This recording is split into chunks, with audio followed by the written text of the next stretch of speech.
Alright, welcome to a new video idea. If this doesn't stick and you'll hate it, just let me know, be honest.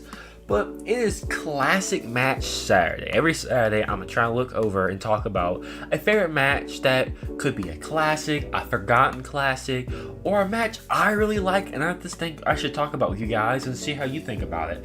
And you've had any match that you think is a classic, or you think it's a good match that you think, hey man, you should come watch this. You should come check it out, I guess. I don't know. That's really bad English here. But anywho, you get the point I'm making. The point I'm making here is a classic match, good match, great match. You get it. Anywho, Ric Flair versus Vader, STARRCADE 93. And now what makes this match such a good match is there's many reasons. But the biggest story was Ric Flair has kind of lost his touch, and can he still get over the hump? Is he still the man? In my opinion, and I feel like a lot of people's opinion, this is Ric Flair's true last 5-star classic match. Unless somehow I'm forgetting some match. But after that, Ric Flair was Ric Flair. You know, he's an icon, but like, I think the other 5-star match I can think of after this match was his air quote retirement match with Shawn Michaels. You saw how that went. Anywho, but the whole story surrounding this match is a good one. It's a classic. It's it's been told before, but it's a very good story, and it gets the message across, and it also shows you how great WCW was with the world title scene back in the early 90s. Well, not all the time, they had their moments, but their world title scene was pretty good. Vader, who is, in my opinion, hands down, one of the most underrated wrestlers of all their time. If you see him WWE, he's a complete joke, which, Vince, you will burn in hell, but he is truly an icon. Look at him in New Japan. Look at him in WCW. Look at him in any other organization not called WWE, and he's iconic. World champion, classic match, classic moments. And if I'm correct, he was going on, I think his total reign length was 280 days, 89 days. If I'm wrong, please correct me. I'm sorry. I should have wrote this down in my notes, but whatever. Things happen, folks. But anywho, no, but the entire build of the STARRCADE was Ric Flair coming late to arena. Can he do it? The plane crash he got in, and like that kind of shot his career up. Like, he's been the man for 20 years. This is the 10th anniversary for STARRCADE. Can he overcome Big Van Vader? Vader has basically ran for the entire division. He's been knocking people down. He's a monster.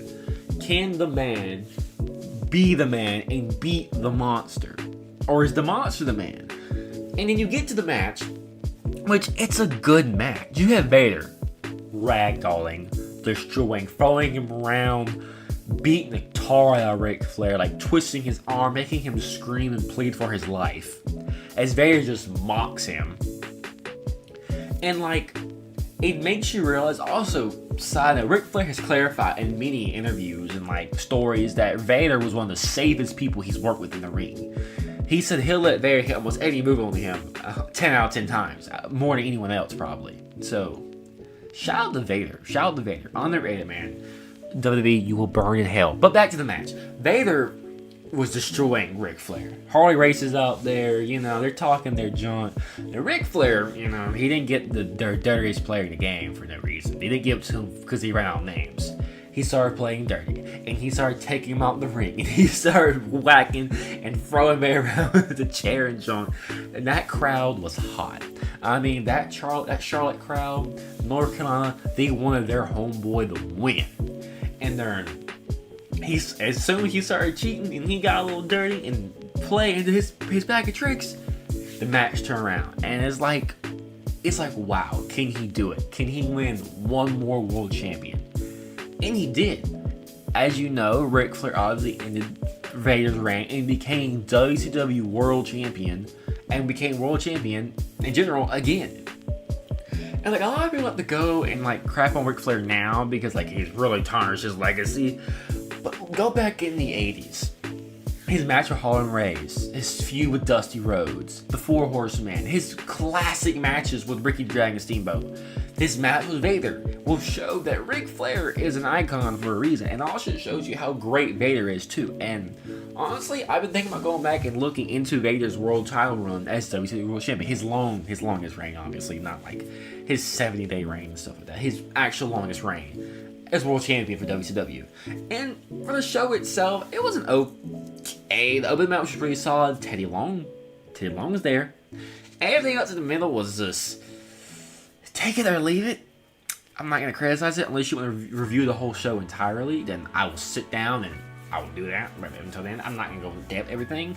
But everything else in the middle was love it or leave it. But no, Ric Flair won the belt as Harley Race got on top rope and he jumped on the darn thing and he dunked Vader in the head, and like Ric Flair got that fast count, not really fast, the roll up on Vader, and 1, 2, 3, and that crowd popped, man. That crowd went crazy for Ric Flair.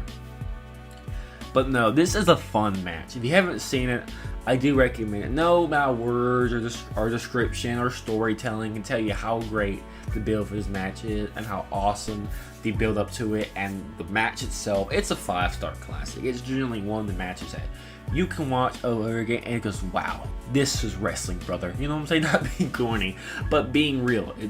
For real. But no, enough rambling. I do hope you guys enjoy this video, this new little series. I'm gonna try to be more organized with it and get more in depth with the matches. So if you have any recommendations for next week, a few years ago, last year, like anything that's a classic in your eyes, I'll give it a shot if I've never watched it before, and I'll shout you out 110%. I'm an honest man. But like always, thank you for watching, thank you for listening, and like always, take care, peace out, and I'll see ya in the next one.